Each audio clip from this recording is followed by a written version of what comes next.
جئنا تبصرة عن كل ضلال أعددنا بضع رسال. بسم اللہ الرحمن الرحیم. السلام علیکم ورحمۃ اللہ وبرکاتہ. میرا نام مبشر حسن ہے، راولپنڈی سے میرا تعلق ہے اور 2012 میں جامعہ علوم الشرعیہ ویسٹیج راولپنڈی سے میری فراغت ہے.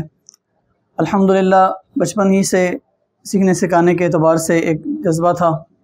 اس اعتبار سے زندگی میں بہت سی چیزیں سیکھنے کو مل رہی ہیں، بہت سی چیزیں سیکھ رہا ہوں.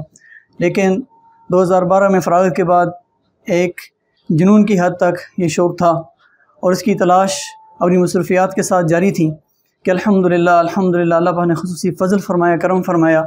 عالمی مجلس مفتیان کرام ان کے جو شعبہ جات ہیں ان میں سے اب مجھے صحیح طرح یاد نہیں پڑ رہا کہ کون سا شعبہ تھا، لیکن کسی گروپ کو میں نے جوائن کیا اور اس کے اندر الحمدللہ ان کے سالانہ جو داخلوں کے اشتہارات ہیں وہ آنا شروع ہوئے. اب پچھلے چند سالوں سے میں کوشش کر رہا تھا، لیکن اللہ سبحانہ و تعالیٰ کو منظور اس سال تھا. 2-3 مرتبہ تو بالکل تاریخ گزرنے کے بعد معلوم ہوا. الحمدللہ اس سال بر وقت رابطہ ہوا. حضرت مدیر عالمی مجلس مفتیان کرام مفتی خالد صاحب دامن برکاتہم العالیہ ان سے رابطہ کیا اور درخواست کی کہ اس ناچیز کو اس میں شعبے میں شامل فرمائیں. الحمدللہ انہوں نے ذرا نوازی فرمائی اور یہاں آنے کا موقع ملا. جو چیز یا سب سے زیادہ مجھے جو ہے وہ اٹریکٹیو لگی ہے، پرکشش لگی ہے، وہ یہ چیز ہے کہ ایک چیز ذہن میں آتی ہے کہ ایک چیز ہے آدمی بالمشافہ پڑھتا ہے، ظاہر ہے اس میں کوئی شک نہیں ہے، اس کے اپنے برکات ہیں.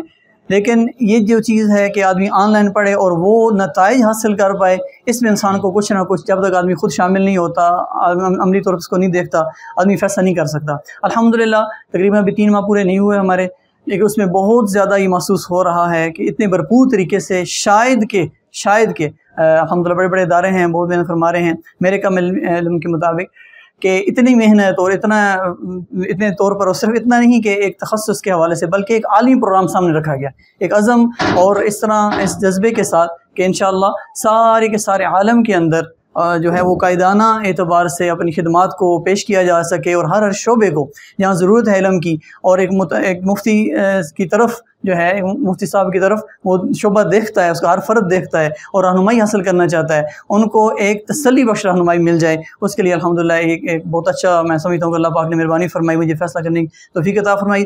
اللہ پاک سے دعا گو ہوں کہ اللہ سبحانہ و تعالیٰ اس ادارے کو دن دگنی رات چگنی ترقی نصیب فرمائے، اور اس میں جو محنت کر رہے ہیں، کام کرنے والے ہیں، جو معاونین ہیں، اللہ سبحانہ و تعالیٰ سب کو اپنے شان نشان جزائے خیر عطا فرمائے. السلام علیکم ورحمۃ اللہ وبرکاتہ. جئنا تبصرة عن كل ضلال أعددنا